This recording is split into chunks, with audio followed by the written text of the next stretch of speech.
नमस्कार दोस्तों, स्वागत है आप सभी का एक बार फिर से। दोस्तों, अगर आप अपनी लाइफ में कुछ नया सीखना चाहते हैं तो चैनल को सब्सक्राइब जरूर करिएगा।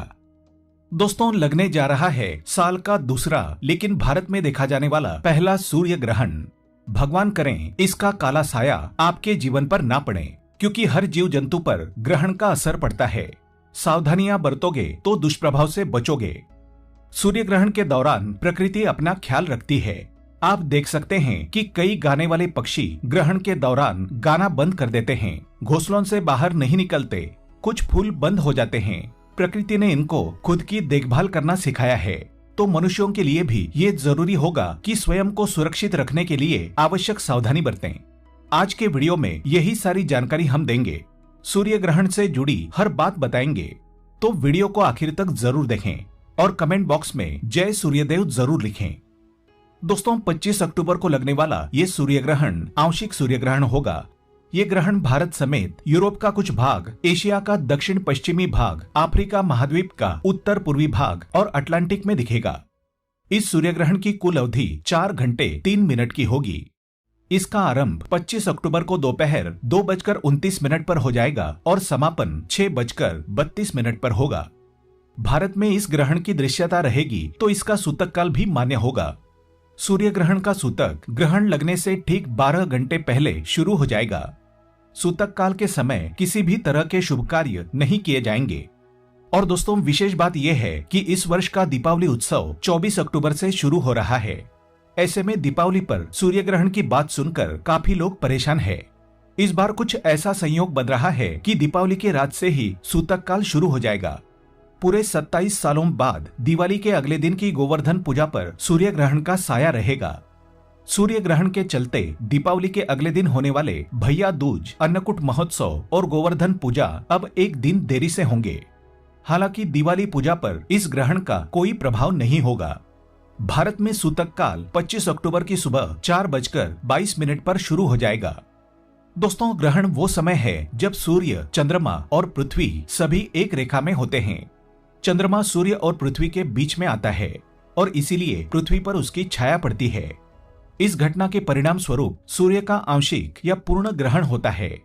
इसी खगोलीय घटना को सूर्य ग्रहण कहा जाता है, लेकिन इसकी धार्मिक मान्यता बिल्कुल अलग है। वैदिक ज्योतिष के अनुसार सूर्य ग्रहण का असर पृथ्वी के सभी जीव जंतुओं पर पड़ता है। इस घटना को नकारात्मक प्रभाव देने वाली अवधि माना गया है। पुराणों में सूर्य ग्रहण की समुद्र मंथन से जुड़ी कथा मिलती है। प्राचीन काल में देवता और असुर दोनों ने मिलकर समुद्र मंथन किया था। इस मंथन में 14 प्रकार के रत्न निकले थे। समुद्र मंथन में जब अंतिम रत्न अमृत निकला तो इसके लिए देवता और दानव दोनों के बीच युद्ध होने लगा। तब भगवान श्रीहरि विष्णु ने मोहिनी रूप धारण किया और वे देवताओं को अमृत पान करवाने लगे। उसी समय राहु नाम के असुर ने देवता का वेश धारण करके अमृत पान कर लिया। चंद्र और सूर्य ने राहु को पहचान लिया और भगवान विष्णु को सूचित किया। विष्णु जी ने क्रोधित होकर राहु का सिर धड़ से अलग कर दिया, लेकिन राहु ने अमृत पी लिया था। इसी वजह से वो अमर हो गया। तभी से राहु चंद्र और सूर्य को अपना शत्रु मानने लगा और समय समय पर इन ग्रहों को सताने लगा, उन्हें ग्रसने लगा। इसी घटना को हम सूर्य ग्रहण या चंद्र ग्रहण के नाम से जानते हैं। ग्रहण के 12 घंटे पहले से ग्रहण की समाप्ति तक कुछ विशेष सावधानियां बरतने की आवश्यकता होती है, ताकि इसके दुष्प्रभाव से बचा जा सके। ऐसे में जानते हैं इस दिन क्या करने की मनाही होती है और क्या करना शुभकारक होता है। लेकिन दोस्तों, उससे पहले आपसे रिक्वेस्ट करते हैं कि वीडियो को लाइक जरूर करिएगा, दोस्तों को शेयर कर दीजिएगा, और अगर आपने अभी तक चैनल को सब्सक्राइब नहीं किया है तो चैनल को सब्सक्राइब करके बेल आइकन जरूर दबाइएगा। दोस्तों, धार्मिक मान्यताओं के अनुसार सूतक काल में कोई शुभ या मंगल कार्य नहीं किया जाता। ग्रहण काल में सोना नहीं चाहिए। जो व्यक्ति ग्रहण काल में सोते हैं वो रोगों से बाधित हो जाते हैं। इस समय पूजा पाठ बिल्कुल नहीं करने चाहिए। मंदिर के दरवाजे, पट बंद कर देने चाहिए, क्योंकि मंदिर को खुला रखने से मंदिर में नकारात्मक प्रभाव पड़ने लगता है। पूजा पाठ करने से इसके विपरीत परिणाम दिखने लगते हैं।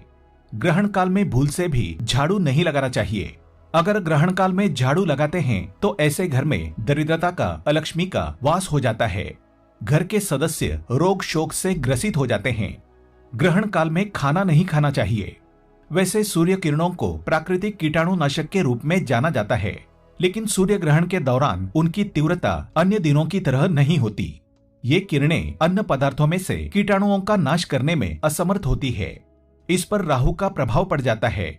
इसी कारण सूर्य ग्रहण से कम 2 घंटे पहले खाना बंद कर देना चाहिए। अगर ग्रहण काल में कुछ खाना ही चाहते हैं तो उसमें तुलसी पत्र डाल दें। ग्रहण के पहले भोजन में तुलसी पत्र डाल के रखें। ग्रहण काल में भोजन नहीं बनाना चाहिए। आप सूर्य ग्रहण के दौरान खाद्य पदार्थों में दुर्वा घास रख सकते हैं, क्योंकि दुर्वा एक प्राकृतिक कीटाणुनाशक है। ग्रहण समाप्ति के बाद इसे हटाया जा सकता है। सूतक से पहले दूध, दही, अचार, चटनी, मुरब्बा आदि में कुशा रखना इन पदार्थों को ग्रहण के दोष से बचाता है। सूखे पदार्थों में कुशा डालने की आवश्यकता नहीं है। इस समय घर में दूध बिल्कुल भी खुला ना छोड़ें। घर में दूध रखें तो उसमें तुलसी के पत्ते डालकर रखें, अन्यथा ग्रहण काल में राहु के प्रभाव से दूध विषैला बन सकता है। ग्रहण से पहले हल्का और सुपाच्य शाकाहारी भोजन खाएं। खाने में हल्दी का उपयोग करें, क्योंकि इसमें जीवाणुरोधी गुण होते हैं। इसी तरह आपको सूक्ष्म जीवों के अनियंत्रित विकास के कारण ग्रहण के दौरान पानी पीने से भी बचना चाहिए। सूर्य के प्रकाश के अभाव में पृथ्वी पर उपस्थित सभी जीवन और ऊर्जा के स्रोत सहित हमारे शरीर का ऊर्जा स्तर भी कम हो जाता है। ये पाचन क्रिया को भी धीमा कर देता है, जो एक और कारण है कि आपको इस समय खाने से बचना चाहिए।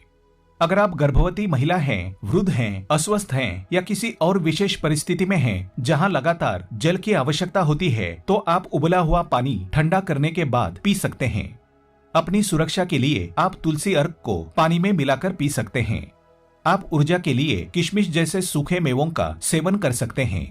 वृद्ध, रोगी, बालक और गर्भवती स्त्रियों को दवाई लेने से कोई दोष नहीं लगता। इस समय गर्भवती महिला घर से बिल्कुल भी बाहर ना निकले। कितना भी जरूरी क्यों न हो, ग्रहण काल के समय गर्भवती महिला को घर से बाहर निकलना नहीं चाहिए। उनके गर्भ में पल रहे शिशु पर ग्रहण का नकारात्मक प्रभाव पड़ सकता है। यहाँ तक कि शरीर में विकृति आने का भी खतरा रहता है। तो विशेष रूप से माता बहनें जो गर्भवती है, ग्रहण काल में घर से बाहर ना निकलें। ग्रहण के हानिकारक प्रभावों को बचे हुए भोजन द्वारा सोख लिया जाता है। इसलिए ग्रहण होने से पहले बना पुराना बचा हुआ भोजन घर से बाहर कर दें। ग्रहण समाप्ति के बाद ताजा भोजन तैयार करना उचित होगा। गर्भवती महिलाओं को सूर्य ग्रहण के बाद ठंडे पानी से, बहुत ज्यादा ठंडा नहीं, उससे स्नान करने की सलाह दी जाती है। यह उनकी सूक्ष्म जीवों के किसी भी हानिकारक प्रभाव से रक्षा करता है। ठंडा पानी वेगस तंत्रिका जो मस्तिष्क को पेट से जोड़ती है, उसे उत्तेजित करने में मदद करता है। ये पाचन में मदद करता है, मन और शरीर को आराम देने में मदद करता है। दोस्तों, ग्रहण को सीधे बिल्कुल ना देखें, इससे आंखों को हानि पहुंच सकती है। इस समय सूर्य की किरणों के तीव्रता के कारण आंखों की कोशिकाओं को नुकसान पहुंच सकता है। ध्यान और जप के माध्यम से अपने आत्मा से जुड़ने का ये सटीक समय हो सकता है। सूर्य मन और शरीर दोनों से जुड़ा है, इसलिए जब सूर्य, चंद्रमा और पृथ्वी तीनों आकाशीय पिंड एक ही रेखा में होते हैं तो मन और शरीर भी एक साथ होते हैं। इसलिए सूर्य ग्रहण ध्यान करने का एक उत्तम समय माना जाता है।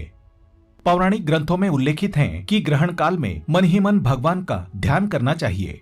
इसलिए अगर सूर्य ग्रहण के दौरान सूर्यदेव की मन में उपासना करें तो हर प्रकार के अनिष्ट से बचे रहेंगे।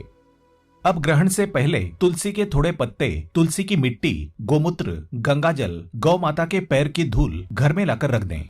ग्रहण के बाद नहाने के पानी में इन्हें डालकर स्नान करते हैं तो जीवन में कभी भी आपको राहु, केतु या कोई भी दुष्ट ग्रह सता नहीं पाएगा।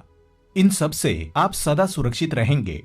घर के छोटे बच्चे किसी कारण इस समय घर से बाहर चले गए हैं और ग्रहण के बाद आ रहे हैं तो ऐसे बच्चे के सर पर थोड़ा सा गंगाजल जरूर छिड़का दें। इससे ग्रहण का दुष्प्रभाव दूर हो जाएगा। ग्रहण काल के बाद विशेष रूप से ध्यान रखें कि तुलसी माता के ऊपर थोड़ा सा गंगाजल अवश्य छिड़कें। ग्रहण के बाद गौमाता की पूंछ, गौमाता का सिर और गौमाता के पैर, इन 3 हिस्सों को जरूर छूकर आएं। ऐसा करने से व्यक्ति पर कभी भी राहु की बुरी नजर नहीं पड़ती। सूर्य ग्रहण के प्रतिकूल प्रभाव का असर कम करने के लिए कुछ उपाय आपके लिए बेहद लाभकारी साबित होंगे।